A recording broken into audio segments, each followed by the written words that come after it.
balik lagi di Time Talk Solutif dan Mencerahkan. Hari ini masih di RSI Unisma, kita masih dengan Dr. Tata. Balik lagi, kita hari ini membahas mengenai kesehatan mata. Tema kita hari ini adalah Love Your Eyes bersama dengan RSI Unisma dan juga Malang Times. Seperti yang kita ketahui sebenarnya ini kita lakukan sesuai dengan peringatan Hari Penglihatan Dunia. Ini menjadi salah satu langkah dan upaya kita untuk menyadarkan kepada masyarakat betapa pentingnya kita harus menjaga kesehatan mata. Oke, balik lagi ke Dokter Tata. Dokter, tadi pertanyaan dari Kak Lila bisa langsung dijawab. Apa tadi pertanyaannya? Dengan penggunaan kacamata. Kapan waktu periksa kacamata? Itu sebenarnya tadi sudah terjawab di waktu saya menjelaskan ya. Kalau bisa sebelum muncul keluhan. Jadi screening yang setahun sekali itu. Cuma kalau kadang kita idealnya setahun sekali. Cuman kalau mau sebelum 1 tahun sudah muncul nggak nyaman itu, periksakan aja, nggak masalah. Jadi nggak ada patokan ya. Memang pada tadi yang saya bilang 3, 6, 12 bulan itu adalah untuk yang baru pertama kali pakai kacamata, anak-anak di mana mereka masih tumbuh kembang. Saya membuat aturan 3 bulan pertama. Nanti setelah itu kalau bagus, kan kita lihat juga anak ini pakai untuk menilai perilaku anak ini bagaimana dengan kacamatanya, dia patuh apa enggak. Nanti bagus jadi 6 bulan. Jadi kita sebagai sarana kontrol juga ke anak selain orang tua gitu. Karena kan memang tantangannya terbeda ya antara orang tua dan anak-anak yang pakai kacamata ya. Kalau orang tua kan sudah lumayan paham. Maksud ya harusnya paham sih ya, Pak Bu dipakai kalau baca pada waktu baca, pakai untuk baca, untuk jarak jauh berarti pakai kacamata jauh gitu ya. Idealnya 1 tahun, tapi kalau memang tidak bisa ya tadi tuh berarti pada waktu muncul keluhan di kacamata itu. Yang sering terjadi ketika kacamata tidak enak dilepas tuh nggak periksa. Nah itu kadang-kadang termales, ya udah dipakai kalau pas butuh, kemudian kalau pas nggak butuh ya udah dicopot aja. Itu. Yang artinya kan kacamata itu kan alat bantu penglihatan. Jadi penglihatan kita akan lebih maksimal ketika dibantu dengan kacamata. Kalau dia masih kelainan refraksi, kelainan kacamatanya masih minimal di bawah -1 gitu ya, terus kalau silinder di bawah setengah gitu, memang kalau kita masih usia muda seperti gini, nggak pakai itu nggak terlalu ngefek ya, kecuali kalau memang yang kayak tadi nyetir malam, karena kan silinder itu memang silau ya, jadi itu kerasa banget ketika seperti nyetir, jadi dipakainya pas malam aja gitu. Tapi sebenarnya seharusnya dipakai setiap hari, setiap saat. Cuma kan kita masih muda, kita masih adaptasi mata otot kita masih bagus, daya akomodasi kita masih bagus, sehingga nggak terlalu ngefek. Begitu nanti ternyata kok pusing, nah itu mata lelah, karena seharusnya dia pakai kacamata tapi nggak pakai kacamata.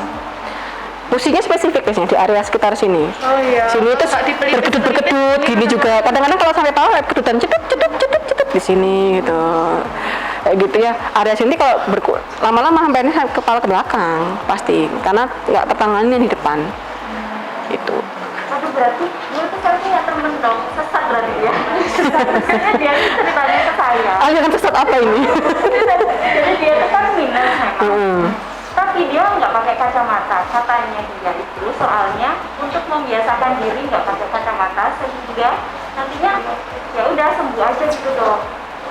Itu berarti mungkin awalnya dia tuh adalah mata lelah, terus minusnya paling nggak nyampe -1, paling cuma -0,5, 1/4.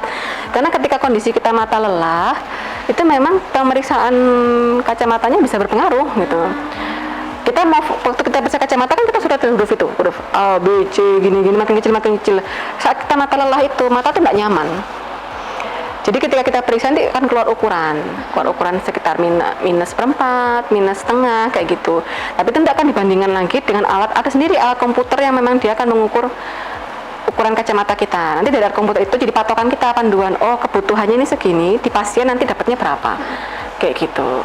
Kalau kan banyak sekali tuh ya, menyambung Mbak Ingma tadi ya dokter, mitos-mitos katanya kalau mata minus udah nggak usah pakai kacamata, minum jus wortel yang banyak, yang rutin, sama sering-sering lihat yang hijau-hijau. Nah itu setelah itu cewek baju hijau. Yang hijau ini semua cewek sudah pakai, yang laki-laki sudah pakai baju hijau gitu ya. Pakai sarung hijau pergi masjid. Hijau. Bener ada dokter mitos. Ya ini hijau juga loh ya. Jadi gini, vitamin A itu saya sering menganalogikan gini, seperti tanaman dengan pupuk lah gitu ya. Tanaman itu biar bisa hidup perlu apa? Air kan? Ya. Jadi artinya vitamin itu adalah pupuk. Kalau misalnya dia butuh kacamata karena dia -4 gitu ya, silinder 3. Jadi airnya tanaman itu adalah kacamata kita gitu loh. Jadi kalau tanaman itu kamu kasih pupuk doang, nggak dikasih air, pasti kan mati. Ya sama, kita mau minum vitamin sampai 1 ton sehari, tapi kalau ternyata dia memang ada kelainan di mata yang dia perlu kacamata, ya harus dipakai. Gitu. Gitu, jadi temenmu yang susah terus dikasih tahu ini. Ya, makanya diperiksakan kalau ada masalah mata, diperiksakan. Mending masih ilmu sesat kayak gitu, ilmu sesat yang lain, aduh. Oh iya dokter, ini bukan masalah sesat atau enggak sih sebenarnya. Kalau banyak sekali yang klaim-klaim herbal, terapi, kemudian kacamata yang bisa menyembuhkan segala Biasa. Ada nggak sih Mbak? Coba-coba kacamata kayak apa gitu. itu? Nah itu bener nggak sih dokter? Kalau maksudnya kalau itu bener kan mending aku beli itu aja atau gimana gitu kan? Mungkin karena harganya juga relatif mahal juga ya dokter, banyak orang yang akhirnya berharap oh aku pakai itu langsung sembuh seketika gitu. Karena sudah harganya mahal gitu ya. Terus apalagi yang promosi keren banget gitu ya. Kalau kita kan kayak gini tuh gimana gitu ya. Enaknya kayak gitu dibawa. Kalau memang mau seperti itu, mending minimal bertemu dengan dokter mata dulu.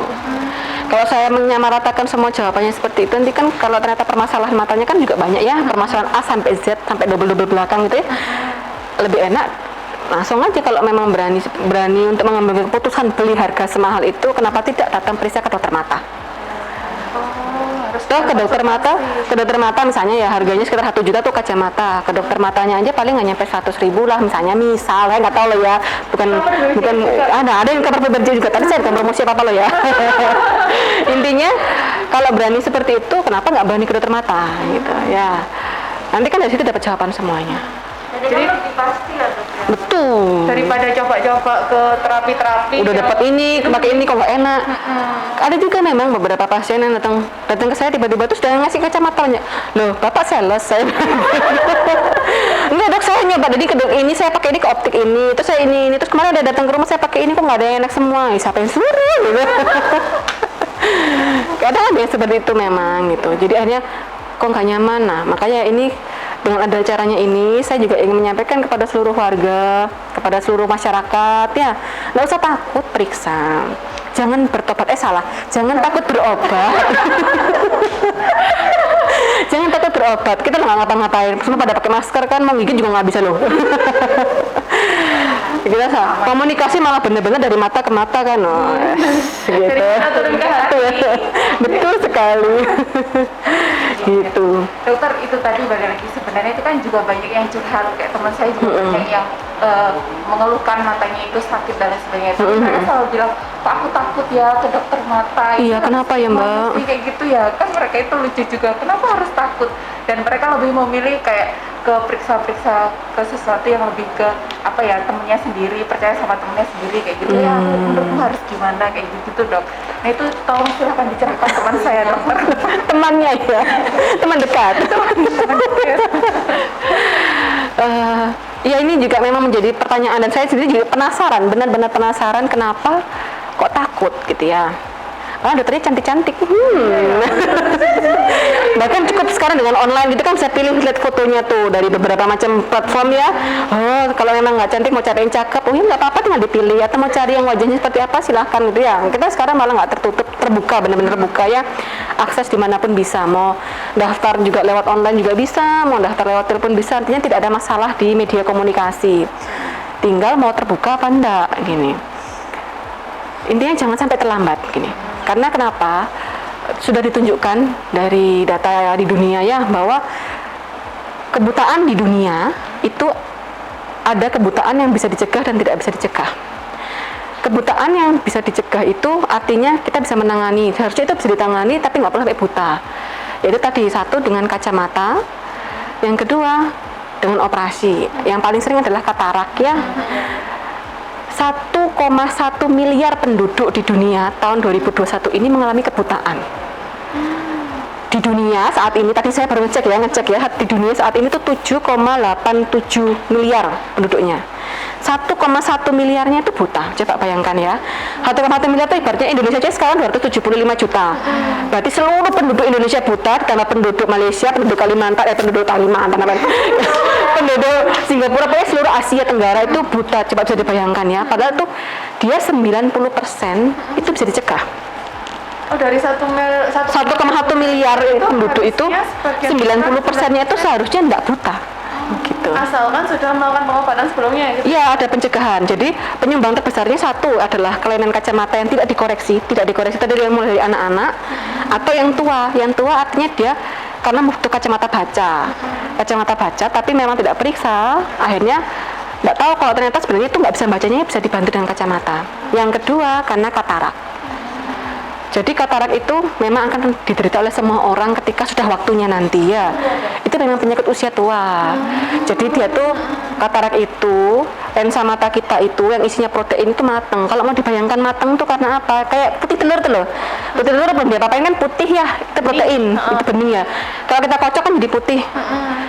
Kalau kocok itu berarti kan mata kita terkocok. Kocoknya karena apa? Karena benturan, kecelakaan, tumbukan, berantem gini-gini sehingga terkocok sehingga jadi putih. Itu kalau yang karena kocokan.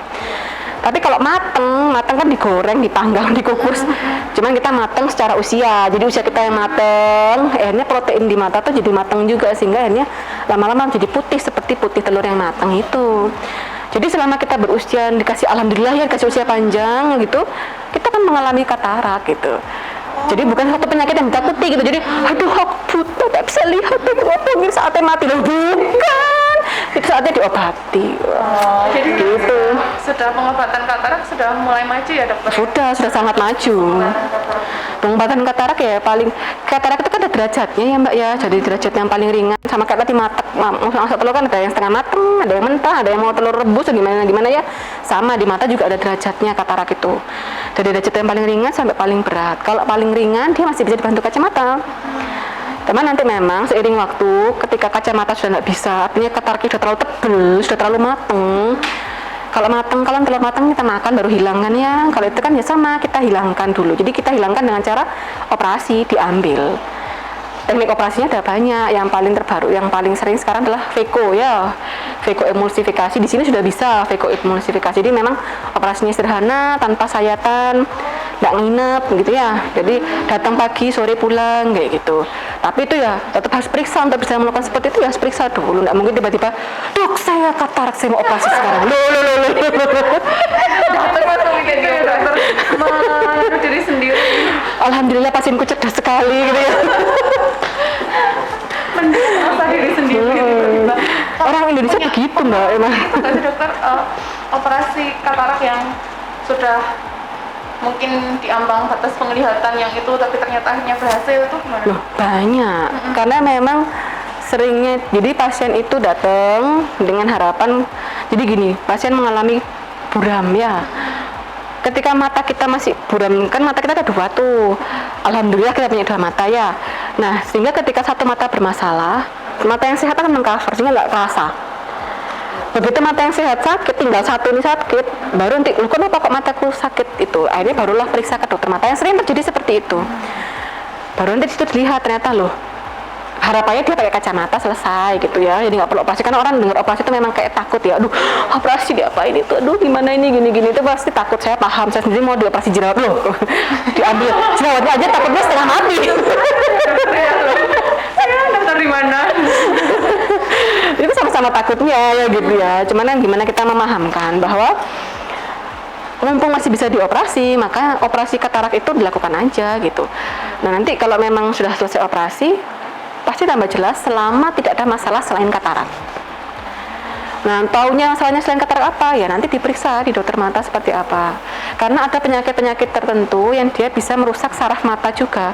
Saraf mata itu ibaratnya kalau bohlam ya, katarak itu kita ganti bohlamnya. Kalau saraf matanya rusak, itu yang rusak pangkonnya bohlam itu. Oh, pangkuannya. Iya. Ya. Lah, masalahnya di dunia ini belum ada yang bisa bikin pangkonnya yang baru. Kalau bohlamnya masih bisa ya operasi itu gitu ya. Nah, itu yang sering analoginya seperti itu. Dan untuk mencegah supaya bohlamnya nggak segera rusak, ya periksa mata juga. Oke, siap. Sama pola hidup sehat. Betul sekali. Nah dokter, ini tadi di Instagram kita punya beberapa pertanyaan karena kita beberapa waktu yang lalu buka kolom pertanyaan dari netizen. Nanti akan ada beberapa pertanyaan yang kami sampaikan ke dokter tapi setelah jeda Jeda berikut ini. Oke.